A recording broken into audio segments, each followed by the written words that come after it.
둘째는 결국 셋째 딸에게 전화해 돌보미를 구하라고 화를 내기도 했고 두 자매의 사이도 점점 나빠져 갔어요. 이내야, 엄마가 어떻게 네 애까지 돌봐. 두 집을 왔다 갔다 하면서.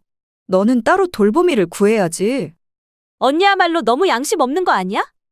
엄마가 벌써 몇 년 동안 언니만 도와줬는데. 나도 첫째는 혼자 어떻게든 키웠어. 근데 도저히 둘째까지는 혼자 못하겠으니까 그렇지. 그 사이에서 저는 쩔쩔맸습니다. 둘째 딸에게도 셋째 딸에게도 눈치가 보였어요. 엄마, 진짜 왜 이래요? 오늘 하루 종일 집안일도 내가 다 했어요. 야간 근무하려면 낮에 쉬어야 했는데. 이럴 거면 나한테서 돈은 왜 받아? 이내한테 당장 돌보미 구하라고 해요. 나 짜증나서 더는 못 참겠어. 안녕하세요. 부엌사연 구독자 여러분. 저는 경기도 군포시에 살고 있는 68배 노영미라고 합니다. 불과 몇 달 전까지만 해도 저는 자식들 뒷바라지에 인생을 전부 바친 엄마였어요. 사는 것이 팍팍한 세상에 오직 자식이 잘 되길 바라는 마음만으로 전쟁 같은 살림과 육아를 기꺼이 도왔지요. 그런데 하늘이 무너지는 듯한 사건을 겪으면서 제 인생과는 완전히 뒤집혔습니다. 그 사건이 없었다면 저는 여전히 자식을 위해서만 살아가느라 제 인생에서 가장 중요한 것을 잃어버렸을지도 몰라요. 그 사건은 바로 남편이 혼자 집에 있다가 쓰러진 일이었습니다.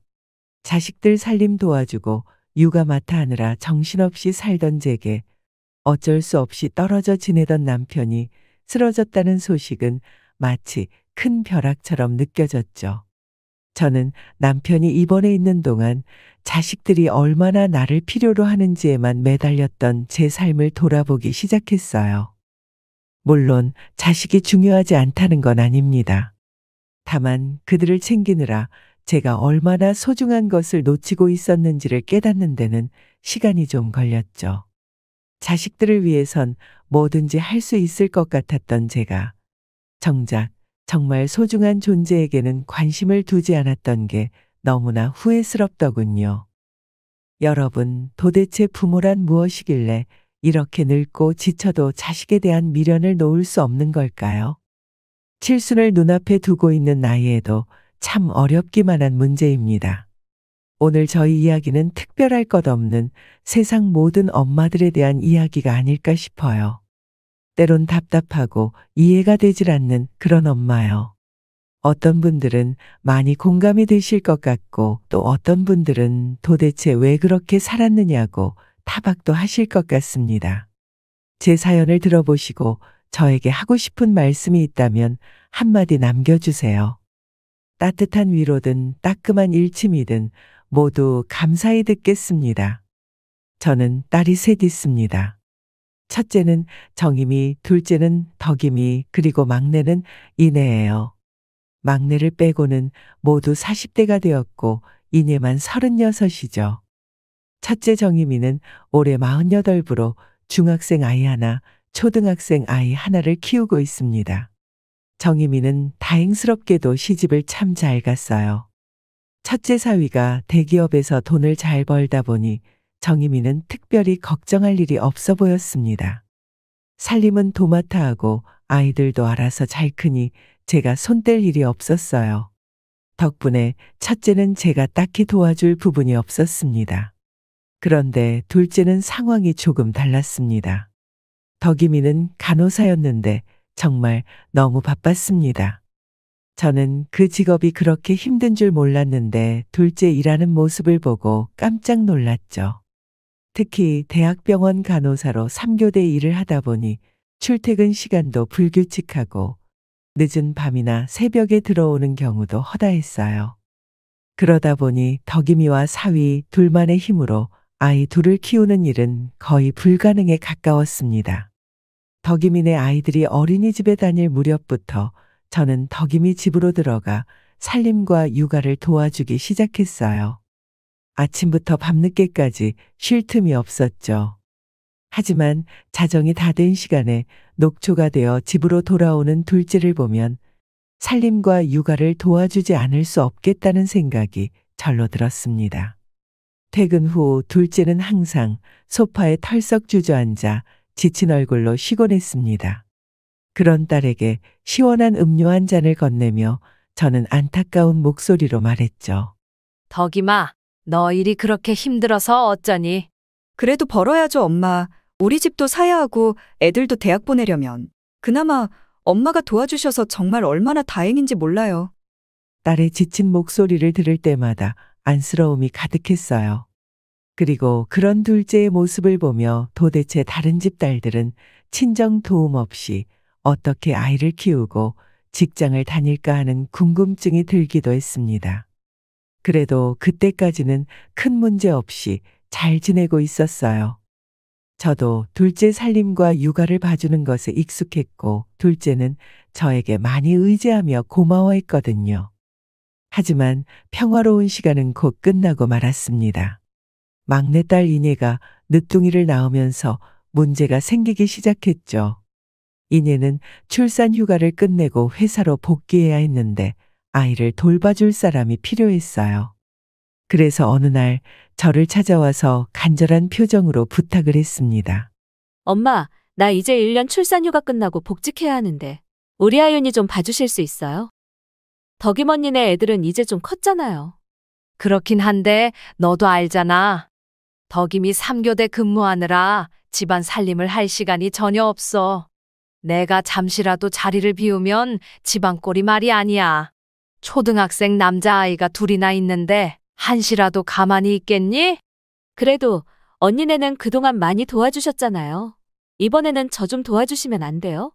아니면 하윤이가 어린이집에서 4시면 나오는데 4시부터 나 퇴근하는 7시까지 3시간만 좀 봐주세요. 물론 공짜로 도와달라는 건 아니에요. 돌봄비도 제가 성의껏 챙겨드릴게요.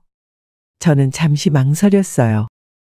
둘째도 여전히 제 손길이 필요한데 셋째 집안까지 돌봐야 한다면 감당할 수 있을까 걱정이 되었습니다. 하지만 막내딸의 간절한 부탁을 거절할 수는 없었어요. 그래서 덕임이와 상의해 보기로 했죠. 저녁에 덕임이에게 그 이야기를 꺼냈더니 덕임이는 처음에는 놀라더니 금방 걱정스러운 얼굴을 하더군요. 엄마, 두 집 살림이라니 그건 너무 힘들지 않을까요? 말은 쉬워 보여도 왔다 갔다 할 것까지 생각하면 그거 정말 쉬운 일이 아니에요. 셋째는 살림을 도와주는 것까지는 아니고 그냥 저녁 시간에 퇴근할 때까지 하윤이만 봐주면 된대. 요즘 어린이집 중에는 저녁까지 다 돌봐주는 데도 많은데. 그런데 맡기라고 하지요. 이제 겨우 12개월 막 넘었는데 어떻게 그러니? 너도 잘 알겠지만 애들도 어린이집에 너무 늦게까지 있으면 힘들어해. 그리고 이내도 회사 다니다 보면 퇴근 시간이 왔다 갔다 하잖아. 알겠어요. 엄마만 괜찮으면 어쩔 수 없지 뭐. 그래도 저희 집에서 더 챙겨드리는 게 많으니까. 하다가 너무 엄마 힘들면 이니한테 다른 돌봄이 구하라고 할 거예요. 그래, 그렇게 하자. 나도 해봐야 알겠다. 둘째 딸은 셋째 딸까지 제가 도와야 한다는 사실이 마음에 들지는 않은 듯 했지만 동생의 어려운 사정도 이해를 못하는 건 아니었죠. 결국 저는 힘들더라도 당분간 두 집을 오가며 생활을 해보기로 했습니다. 그때부터 저는 아침부터 오후 3시까지 둘째네 집에서 살림을 봐줬고 그 후 셋째네 집에 가서 4시부터 7시까지 어린 손주를 봐주는 생활을 시작했어요. 그리고 셋째가 퇴근하면 다시 둘째네 집으로 돌아왔고요. 예상보다 그 생활은 훨씬 더 힘들었습니다. 주말이면 온몸이 녹초가 되어 알아놓을 정도였지요. 둘째네 집은 혈기왕성한 초등학생 남자아이가 둘이나 있다 보니 하루도 조용할 날이 없이 정신없이 바빴고 셋째네 집에서는 이제 걸음마가 익숙해져서 뛰려고 하는 막내 손주를 쫓아다니면서 돌봐야 했어요. 아침에 눈을 뜨자마자 내 식구 밥 차리는 일부터 시작해서 막내 손주를 돌보고 다시 돌아와 늦은 밤 둘째 집 걸레질까지. 한 계절이 눈 깜짝할 새 없어져 있을 정도로 정신없이 바쁜 나날을 보냈습니다. 두 딸의 집을 오가며 돕는 생활은 정말 숨가빴습니다. 제 인생에서 그렇게 바빠 본 적이 없을 만큼이었어요. 제 몸은 하나인데 둘 다 저를 필요로 하니 어떻게든 도와주려고 부지런히 몸을 움직였죠. 둘째 집에서는 살림을 봐주고 셋째 집에 가서는 막내 손주 저녁만 챙겨주면 된다고 했지만 두 딸의 집을 왕복하는 시간만 해도 1시간이 넘게 걸렸습니다. 그리고 셋째가 퇴근하는 시간도 불규칙하다 보니 일이 생각처럼 쉽게 풀리질 않았어요. 그러다 보니 점점 둘째 집 살림에 소홀해지기 시작했습니다. 빨래는 쌓여가고 설거지는 밀렸으며 방바닥에 먼지까지 눈에 띄게 늘어났죠. 둘째는 시간이 흐를수록 그 상황을 예민하게 받아들이기 시작했어요. 엄마, 지호랑 윤호 내일 운동회 가야 하는데 체육복을 안 빨아 넣으시면 어떡해요? 늦은 저녁 딸의 날카로운 목소리가 들리면 가슴이 덜컥 내려앉곤 했죠. 아이고, 내가 깜빡했네. 미안하다. 지금 빨래 돌릴게. 엄마, 제발. 시간을 좀 보세요. 벌써 12시예요. 지금 빨래를 돌려서 언제 마르겠어요? 내일 실내화도 챙겨가야 하는데 이것도 더럽고. 그 말에 저도 순간 말문이 막히더군요. 한숨을 내쉬며 둘째는 결국 새벽까지 지친 얼굴로 집안일을 처리했고 집안일이 끝나자 문을 쾅 닫고 들어가 버렸습니다. 다음 날 셋째 딸에게 전화해 돌보미를 구하라고 화를 내기도 했고 두 자매의 사이도 점점 나빠져 갔어요. 이니야, 엄마가 어떻게 네 애까지 돌봐. 두 집을 왔다 갔다 하면서. 너는 따로 돌보미를 구해야지. 언니야말로 너무 양심 없는 거 아니야? 엄마가 벌써 몇 년 동안 언니만 도와줬는데. 나도 첫째는 혼자 어떻게든 키웠어. 근데 도저히 둘째까지는 혼자 못하겠으니까 그렇지. 언니, 요즘 돌보미 비용이 얼마나 높은 줄 알기나 해? 언니가 나보다 더 잘 벌잖아. 언니가 그럼 가사 도우미를 구해. 그 사이에서 저는 쩔쩔맸습니다. 둘째 딸에게도 셋째 딸에게도 눈치가 보였어요. 둘째는 둘째대로, 셋째는 셋째대로 저에게 각자 이유 있는 불만을 토로했고 그들의 짜증을 감내하며 제 몸과 마음은 점점 지쳐만 갔습니다. 칠순을 바라보는 나이에도 이렇게 전쟁 같은 일상을 보내야 하다니. 그리고 이 지긋지긋한 노동은 언제쯤 끝나련지. 가만히 앉아 생각을 하면 끝없는 우울함이 저를 집어삼켰죠. 가끔 청소를 하다 메마른 아파트 창밖을 바라보면 이게 내 인생의 마지막 모습이어도 괜찮을까라는 생각이 들기도 했습니다. 속 시원하게 모든 일을 다 그만두면 되지 않느냐고요? 저도 가끔은 그런 생각을 해요. 다 포기하고 내 인생을 찾아야겠다는 생각이요. 그런데 그게 그렇게 쉬운 일인가요? 둘째 살림을 도와준 게 벌써 5년이 넘었는데 그동안 갈등이 없었겠어요? 힘들 때가 많았죠. 하지만 저와 남편은 노후가 넉넉하지 않았습니다. 그래서 적더라도 꾸준히 생활비를 벌어야 하는 상황이었어요. 그 상황에서 둘째와 셋째에게서 받는 돌봄비는 정말 유용했습니다.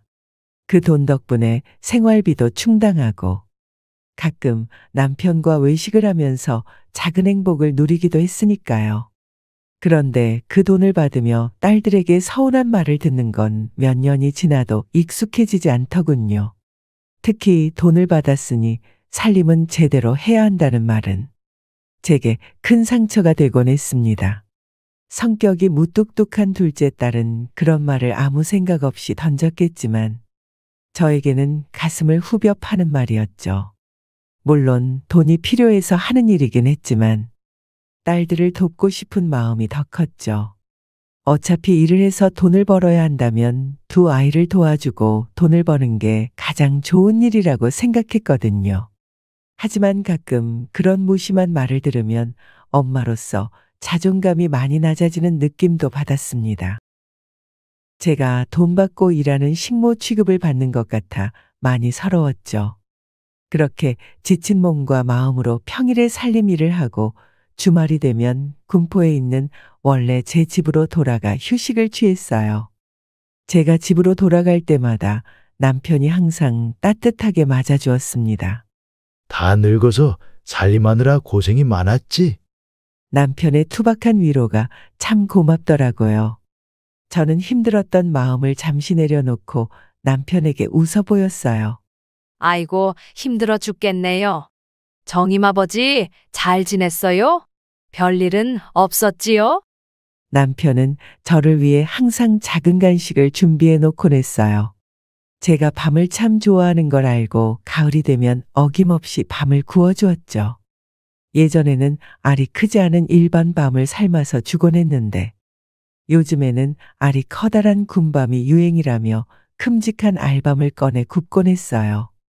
남편이 구워준 밤을 하나 먹으면 그 따뜻한 맛에 마음이 녹아내렸습니다. 남편의 손길이 닿은 밤은 그 사람의 마음을 담은 듯 포근하고 달달한 맛도 있었어요.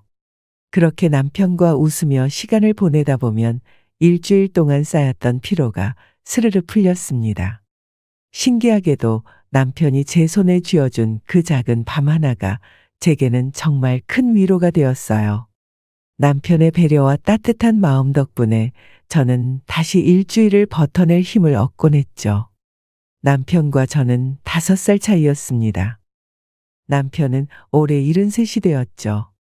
20대 초반 많은 옛날 사람들처럼 저희도 부모님이 이어주신 인연으로 결혼을 하게 되었습니다.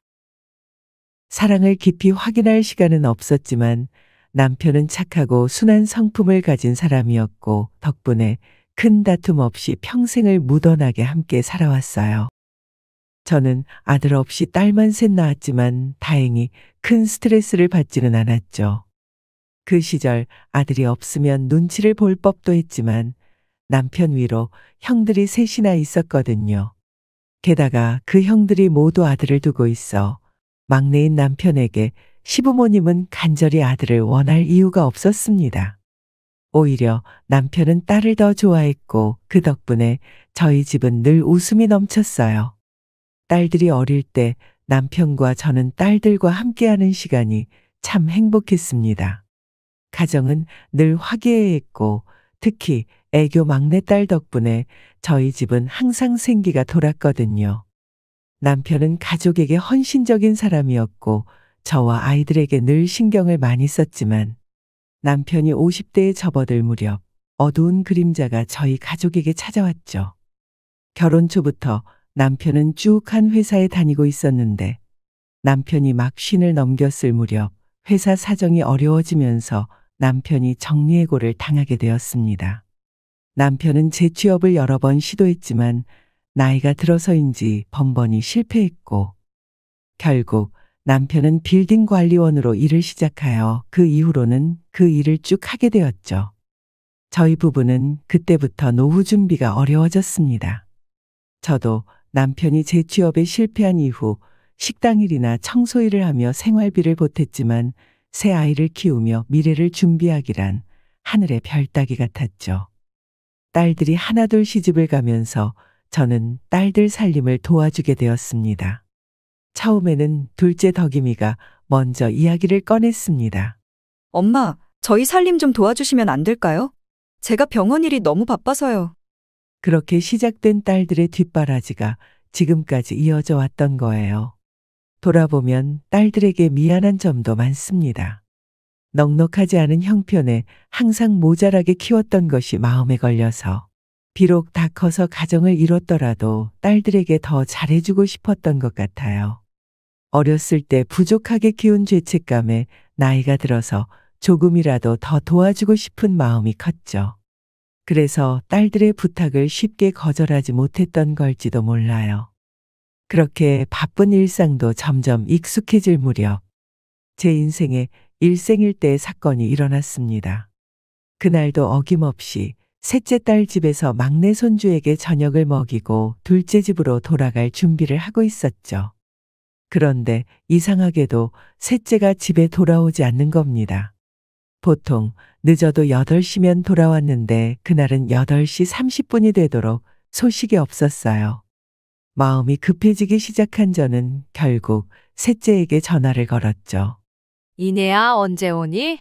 나 지금 빨리 덕임이네 집에 가야 해. 내일 지우랑 윤우가 소풍 가는 날이라 준비할 게 많거든. 오늘 덕임이도 야간 근무라서 밤에 병원 가야 해. 그러자 셋째가 작은 목소리로 죄송한 듯 대답했어요. 엄마, 어쩌죠? 회사에서 일이 터져서 다들 비상근무예요. 지금 최대한 빨리 빠져나가 볼 테니까 1시간만 기다려주세요. 알았다, 빨리 와라. 저는 초조한 마음으로 딸이 돌아오길 기다렸습니다. 마치 10분이 1시간 같았어요. 그때 둘째에게서 전화가 걸려왔고 받자마자 날카로운 목소리가 귀에 꽂혔어요.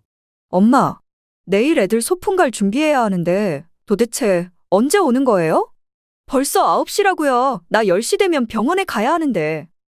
가슴이 덜컥 내려앉았습니다. 둘째도 급한 상황이라는 걸 알았지만 어쩔 도리가 없었어요. 덕임아 미안한데 셋째가 아직 일이 끝나지 않아서 늦어졌어. 내가 늦게 가서라도 도시락이랑 옷 준비할 테니까 너는 먼저 나가라. 그러나 둘째는 참지 못하고 폭발했어요. 지금 시간이 몇 시인데 언제 장까지 봐서 도시락 재료를 준비해요. 조금 있으면 마트도 문 닫는데.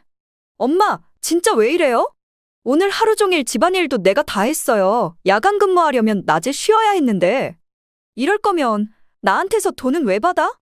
덕임아 미안하다. 내가 들어가는 길에 도시락 재료 사갈게. 너무 걱정하지 마.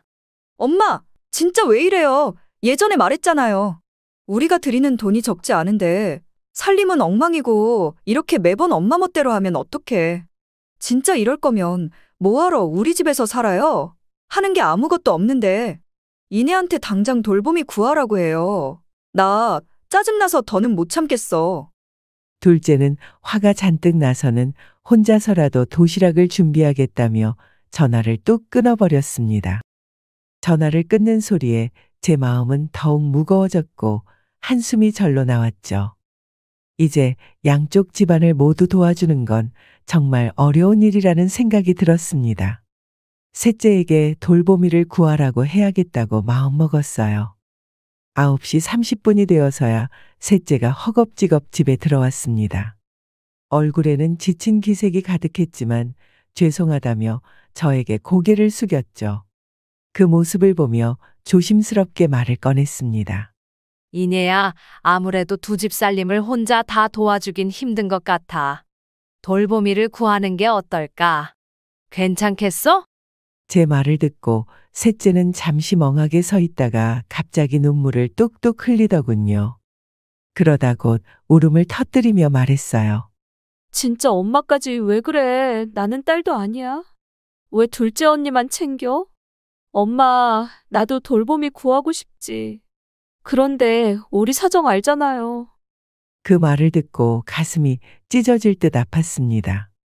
세 모녀가 모두 이러지도 저러지도 못하는 현실이 너무 답답했죠. 딸들의 입장을 이해하지 못하는 건 아니었지만 언제까지 이렇게 살 수는 없다는 생각이 들었어요. 이내야 울지 마. 알았어. 엄마가 그럼 다른 방법을 생각해 볼게. 내가 지금 빨리 나가봐야 해서 나중에 다시 이야기하자. 울지 말고. 집으로 돌아가는 길 마음속은 온갖 생각들로 복잡했습니다.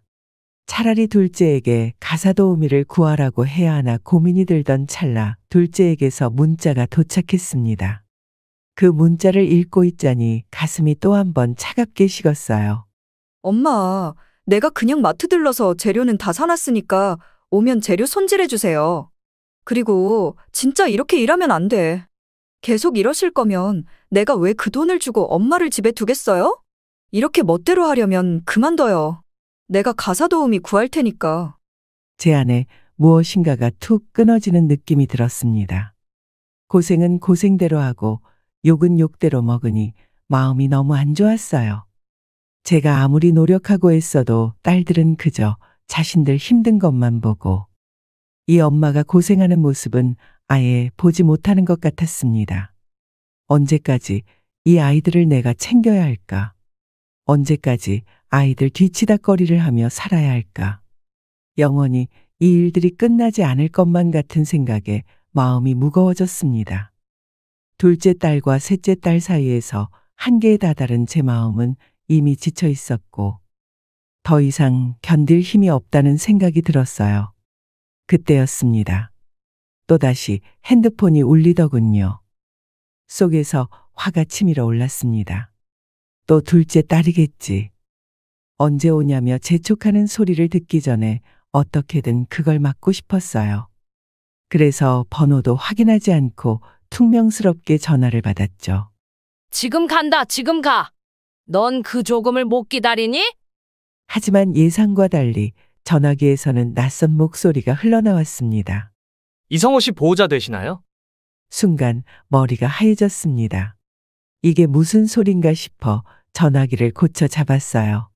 네, 제가 이성호 씨 아내인데요. 그런데 누구세요? 여기 병원 응급실입니다. 지금 이성호 씨가 쓰러지셔서 응급실에 들어오셨습니다. 병원으로 빨리 오셔야 할 것 같습니다. 순간 세상이 멈춘 것 같았어요. 핸드폰을 잡고 있던 손에서 힘이 빠져 놓칠 뻔했죠. 무슨 일이 벌어졌는지 제대로 이해할 새도 없이 온몸이 마비되는 듯한 충격이 몰려왔습니다.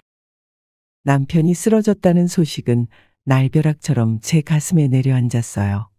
남편이 쓰러졌다니요? 어떻게? 한동안 말이 나오지 않았습니다. 상황이 얼마나 심각한지 이제야 깨닫고 저는 정신을 붙들고 급히 택시를 잡아탔어요. 창밖을 바라보며 제발 남편이 무사하길 간절히 빌고 또 빌었죠. 하지만 마음은 불안하기만 했습니다. 택시가 병원으로 향하는 동안 둘째 딸로부터 온 전화가 두어 번 울렸습니다. 하지만 받지 않았어요. 받을 정신이 없었죠. 병원에 도착하자마자 저는 허둥거리며 응급실로 달려갔습니다. 남편은 의식을 찾지 못한 상태였습니다. 그리고 여러 가지 검사를 받고 있었어요.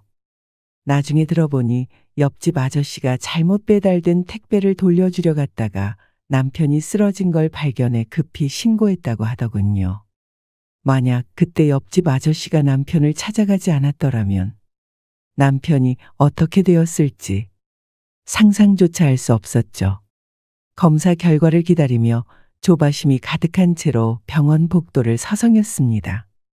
그러는 동안 둘째 딸에게서도 끊임없이 전화가 왔어요. 부재중 전화는 10통이 넘었습니다.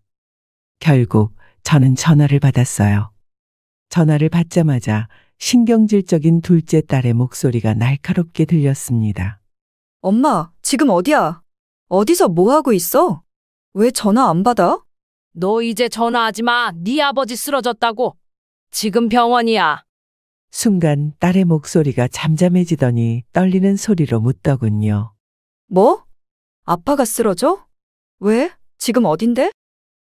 지금은 모르겠으니까 전화 그만해. 저는 그 말을 던지고 전화를 끊어버렸습니다. 더 이상 말할 여유도 없었고 말할 힘도 없었어요. 그 뒤로 딸이 다시 한번 전화를 걸어왔지만 받지 않았습니다. 그 뒤로 전화기는 잠잠했고요. 검사 결과는 급성 뇌경색이었습니다. 천만다행으로 뇌출혈은 아니라고 했지만 그래도 상황은 심각했죠. 의사가 사진을 보여주며 설명했습니다. 여기 보시면 혈관이 막혔지만 다행히 출혈은 없습니다. 그래도 골든타임에 걸쳐 있는 상태라 지금 바로 혈전용해수를 진행할 거예요. 그 후 환자 상태를 지켜봐야 합니다. 남편은 그날 응급치료를 받게 되었고 저는 뜬 눈으로 밤을 지새웠어요. 마음속에는 자책과 후회가 끝없이 밀려들었습니다. 내가 그 옆에 있었더라면 금방 발견할 수 있었을 텐데 내가 도대체 뭐에 홀려서 그렇게 다 큰 딸들 뒷바라지를 하느라 남편을 혼자 두고 살았을까. 눈에서는 하염없이 눈물이 떨어졌어요. 병실 의자에 앉아 가슴을 쿵쿵 치며 후회로 가득한 눈물을 흘렸습니다.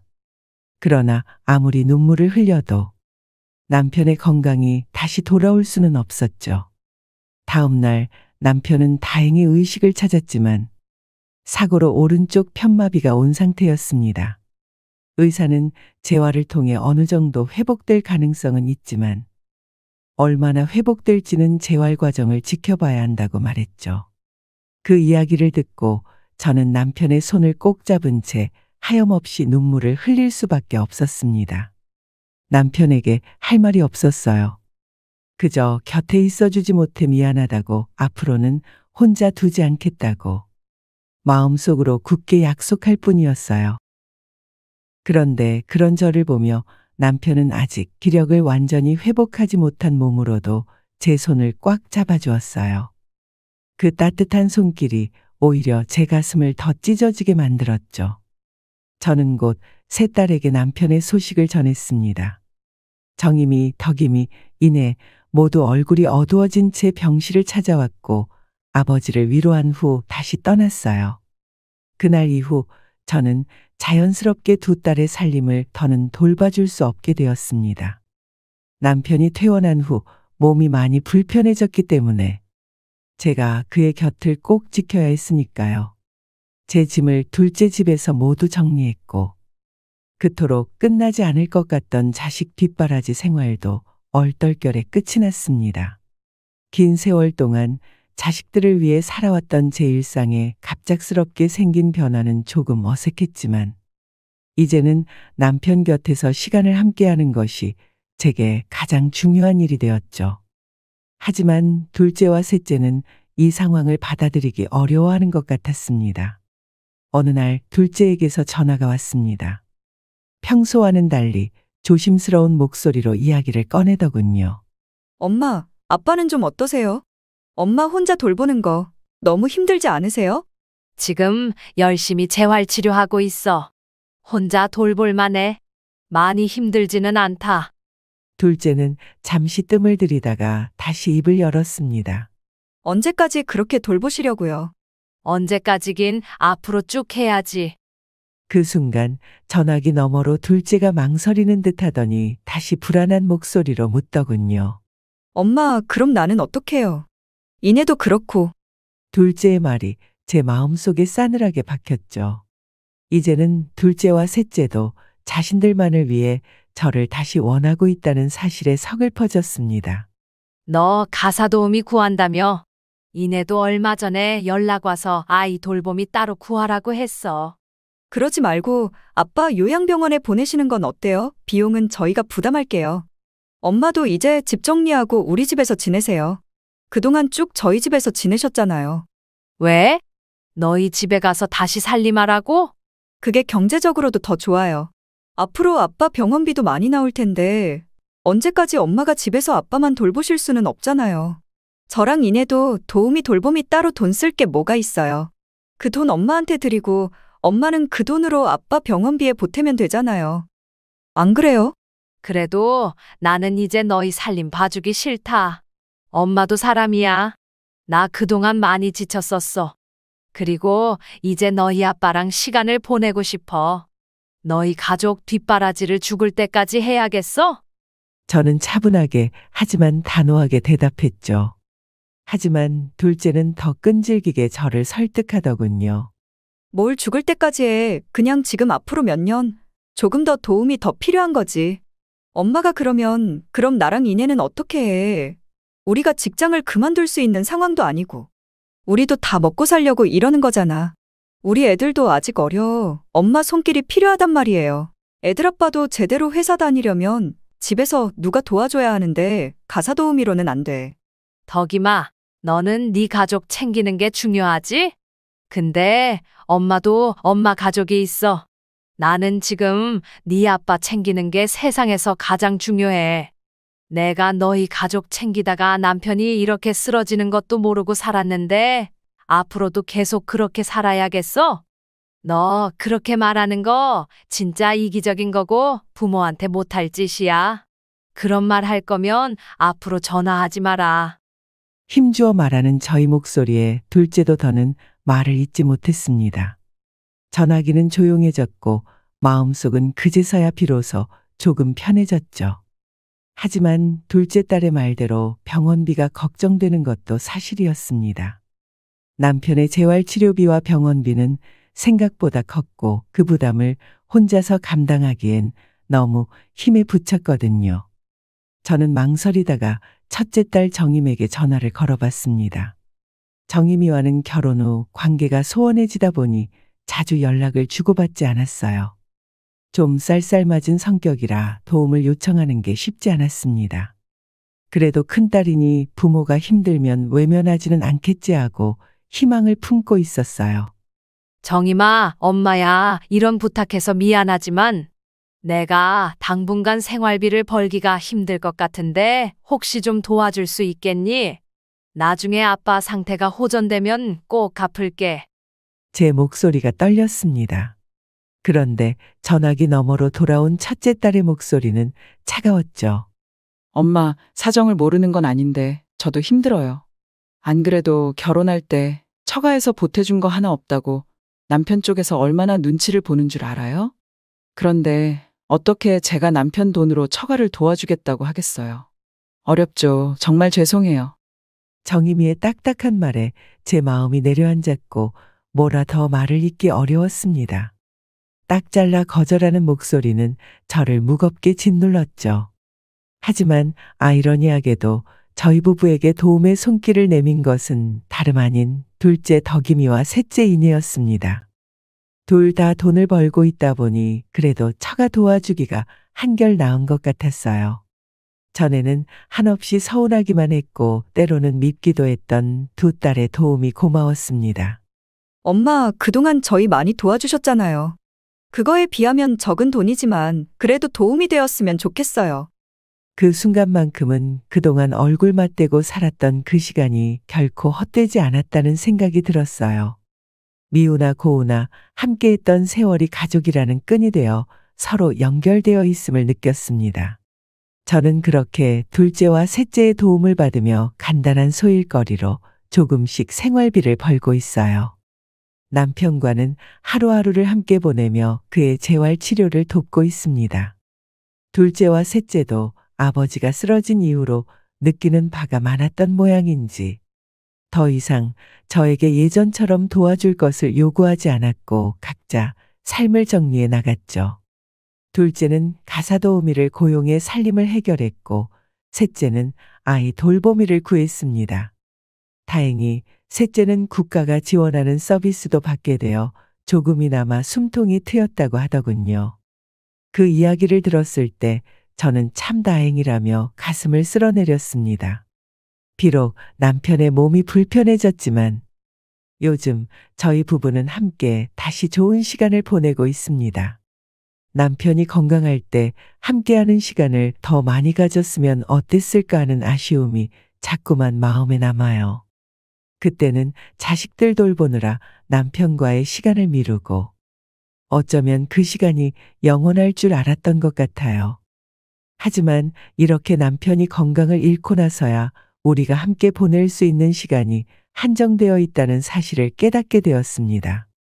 지금이라도 남편과 함께 할 수 있어서 얼마나 다행인지 몰라요. 이제라도 이 시간을 소중하게 여기며 저와 남편의 시간을 다시 찾아보려고 합니다. 여러분, 오늘 제 이야기는 여기까지입니다. 아마 누구나 한 번쯤 겪었을 평범한 이야기일지도 모르겠어요. 가끔 실수를 하고 부족한 점이 많아도 결국 서로 의지하고 살아가는 게 가족이겠죠. 그동안 저희 가족에게 여러 일들이 있었지만 결국 우리는 서로를 지켜주고 있습니다. 저희 가족에게 전달해주고 싶은 이야기가 있다면 한마디 부탁드립니다. 힘든 시간을 견디고 있는 저희 부부와 딸들에게 여러분의 따뜻한 위로나 조언이 큰 도움이 될 거예요. 그럼 지금까지 저희 사연에 귀 기울여 주셔서 진심으로 감사합니다. 모두 건강하시고 행복하세요. 오늘 사연 어떻게 들으셨나요? 이번 이야기가 구독자분들에게 따뜻한 위로가 되었으면 좋겠습니다. 느끼신 점이 있다면 댓글로 허심탄회하게 의견을 나눠주세요. 부엌 사연은 여러분의 구독과 좋아요 그리고 댓글로 유지됩니다. 앞으로 더 좋은 사연으로 찾아뵐 수 있도록 많은 도움을 부탁드려요. 감사합니다.